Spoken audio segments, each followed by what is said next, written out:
I had been working my whole life. And what I didn't understand, by being determined to chase something, by being committed to it, and what commitment is staying true to what you said you were going to do long after the mood that you have set it in has left. You see, people think commitment is saying, yes, I'll do it on the days when it feels good.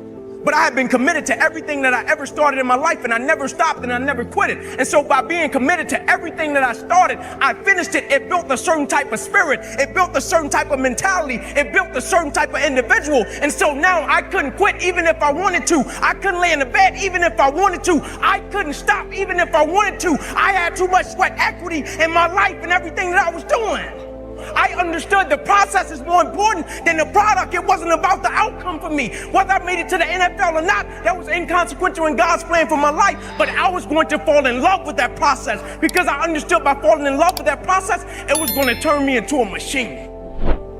A lot of people need a little extra money to get motivated. A lot of people need, whatever the case may be, a little bonus to get motivated. I don't need anything but breath in my body and life.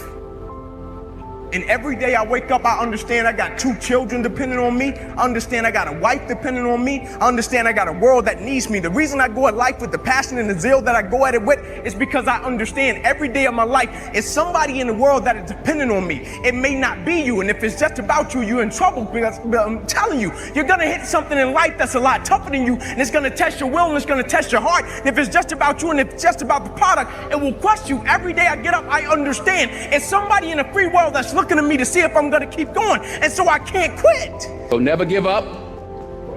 Without commitment, you'll never start.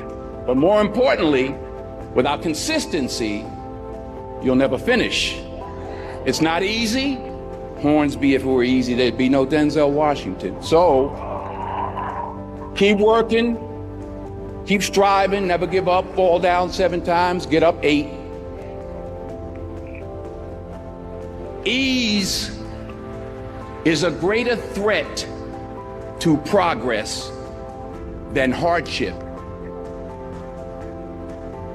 Ease is a greater threat to progress than hardship. So keep moving, keep growing, keep learning. I remember I was playing a game with my 9-year-old son, John Leslie, and I beat him 10 straight games in a game called Connect 4. And finally, I said, John Leslie, I'm bored. I don't want to play you anymore. And I got up, I said, I'm ready to go to sleep now. John Leslie said, no, you can't go now, Dad. I said, why? He said, it's not over until I win. That was his attitude. We sat down and we played several other games. And finally, after the 11th game, John Leslie won, and he got up and he yawned. And he said, I'm ready to go to sleep now. And I'm saying to you, what if all of us took that attitude after we face a rejection and a no, or we have a meeting and no one shows up, or somebody say, you can count on me, and they don't come through?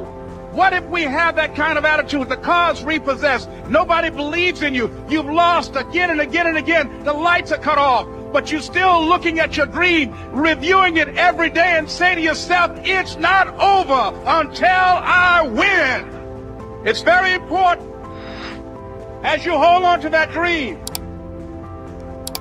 there are moments when you're going to doubt yourself. There are rough times that are going to come, but they have not come to stay. They have come to pass. It's very important for you to know that. Don't say I'm having a bad day.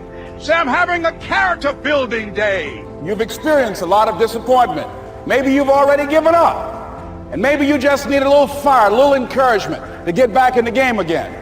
Here's what I want you to look at. There are winners, there are losers, and there are people who have not discovered how to win. And all they need is some coaching. All they need is some help and assistance, just a little support. All they need is some insight or a different strategy, a plan of action to make some adjustments that will open up the key to a whole new future for them, that will give them access to the unlimited power that they have within themselves. That's all that they need. So what I want you to do is think about something you want for you, that's real for you, that's important for you, that will give your life some special meaning and power. And I don't even want you to say, I can do that. I don't want you to assume that. See, 5 years ago when I started out in this area, I would not have been able to make the mental leap that I would be up to where I am right now. I don't want you to begin to just psych yourself out. No. I want you to be able to say something to yourself that will enable you to maintain a level of integrity with yourself. That when you say this, even when you face tremendous setbacks, it will be a benchmark to keep you in the game, to keep you moving forward and experimenting and readjusting your strategy and your plan of action, continuously looking for ways to win.